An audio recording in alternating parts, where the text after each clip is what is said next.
for another 30 years. Yes. There's every probability we can give you immortality.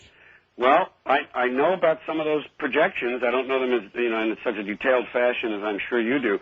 But you're kind of on the edge here. It's funny that you say 30 years because I have predicted for myself to live to 94. Really? Yes, I've always said that's my goal. And I know that the brain, I learned something as a teenager, that the brain, I read a book called God, now I can't think of the name of it. Isn't that great? Doesn't matter.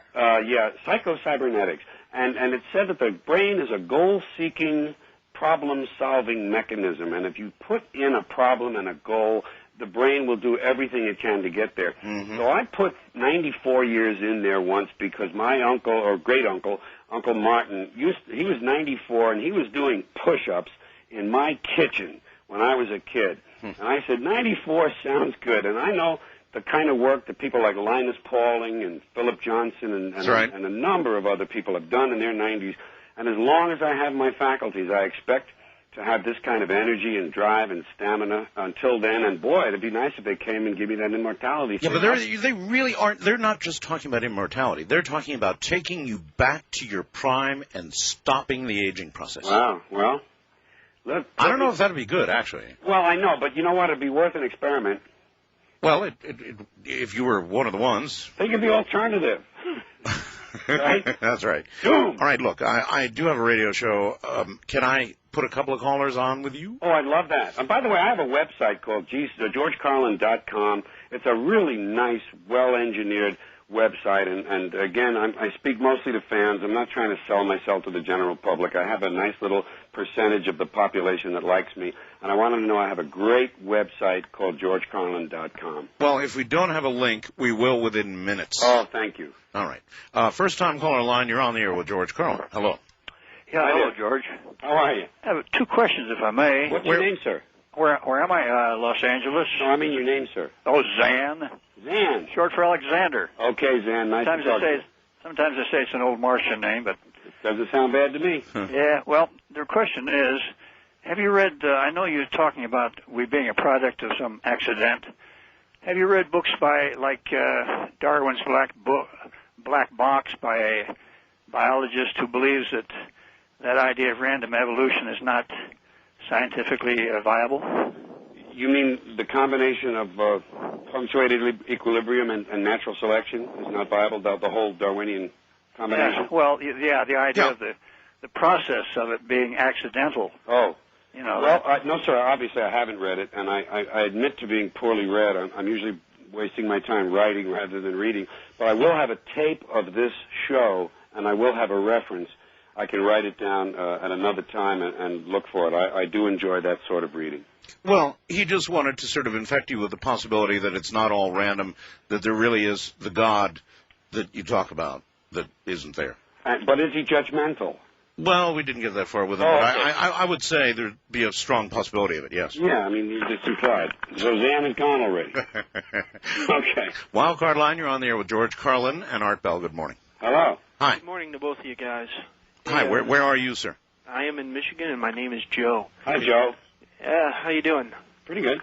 Yeah, I figured I'd call in and ask you what you thought about all basically the horrors in U.S. history, blue laws, everything that restricts personal liberty, the government killing people, basically the bad side of U.S. history that's never really exposed to a great deal to the mass public.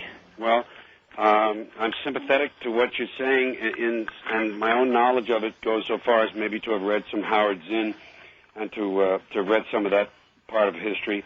I've often said when they talk about, there are people who say that we've had a loss of civility in this country, that there's been this breakdown in manners and civility. And I say, well, what civility would that be? Would that be the genocide of the Indians? Would that be slavery? Would that be the Hiroshima or the Nagasaki civility? Which civility do we mean? I think this country has a lot to answer for. A lot to answer for. Tuskegee. Pardon me? Tuskegee. Yes. Well, you can go on and on. Hazel O'Leary, our own energy secretary, walking out incredibly just a couple of years ago and saying we fed plutonium to kids and pregnant women and stuff like that. Oh, and these stories are legion. I mean, the list is getting longer and longer.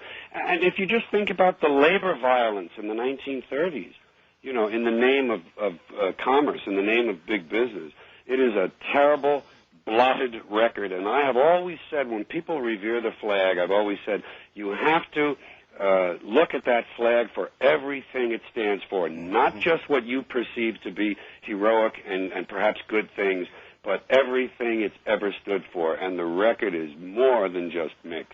Well, yeah, it is. And, I remember when I was young, and I'm not that much younger than you are, I remember when the Federal Bureau of Investigation would come out, and they'd come on television, it would be like, we've caught so-and-so. It was like the word of gold. I mean, The FBI came on, man, you believed every word they said. Today, if the FBI says something, you almost automatically disbelieve it. Absolutely. I think it is a good thing. There are people who decry this, that this loss of trust in our leaders, in our government. Well, the record is there, and I think it's a good thing. And if it's going to require some bloodshed someday to get it right, because I honestly believe, what I like about assassination art? It shoots the hell out of those popularity polls. Those polls, he's up to 70% now. All of a sudden, bing, he's not even in the poll anymore. And I'm not telling people to go out and do that, but I'm telling you, when I see that, and we're way behind India even. India has killed 3 Gandhis, and we've only killed 2 Kennedys. Israel's been busy? It's exciting to me. I just love that punctuation in history when it happens. Well, they warned me. East of the Rockies, you're on the air with George Carlin. Good morning. Hello. Hello. Hi, who have I got here? Who do you suppose? Well, I don't know. Well, who are you calling? No, I'm George. Oh, no, I meant the caller.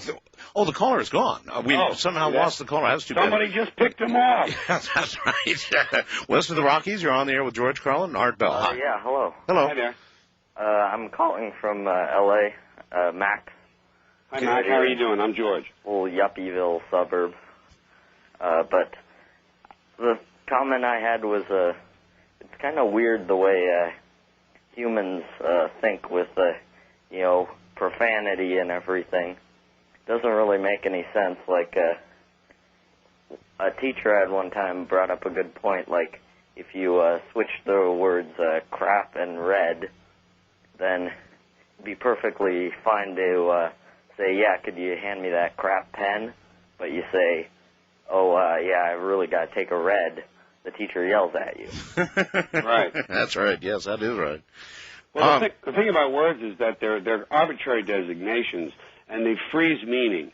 They don't allow for nuance or any sort of spectrum, and that's one of the difficulties and limitations of language. And then when you add religious superstition and fear, guilt, and shame of the human body, this is what religion has done to us in this area of obscenity. It has taken the human body, its functions concerning sex, and as it happens, excretory procedures, and assigned to it an evil, bad attitude. I'm sorry, I'm not being too articulate about this. Yes, you are. I'm trying to rush. But it has to do with superstition. It is not reality. The two most uncompromising forces in human experience are going to the bathroom and having sex. Yep. And these are the two things that are obscene. Not the taking of human life, but these two things are considered obscene, and these are the most irrepressible forces in nature. It's what Howard Stern gets in trouble for. Well, Howard, talking about that stuff. Yeah, I know, but he does it. He has to be kind of cute. Show us your breast. That's true. That's true. He's on radio, and he got in a lot of trouble. I mean, a lot of stations he was on got fined, and he went through hell. Well, kind of like you. My case was the one that established that. Those 7 dirty words became a Supreme Court case because a radio station played my record on the air in 1973. And in 78, the Supreme Court decided 5-4 these words were indecent when played on the radio. Did the radio station keep its license? It was, yes, it did. It did. It was WBAI. It was not a commercial station. It was a listener-supported station. Ah, and they kept their license. So they kept their license. Yeah, that really is a big victory, actually. Yeah, and it's funny, they'll just they'll just define it any way they want to get what they need, what they think they need. But it's so absurd. I mean, I just read Newsweek, and it's got a story about John McCain, and it says how he said F blank blank blank Y blank blank blank. Now there it is in plain black and white.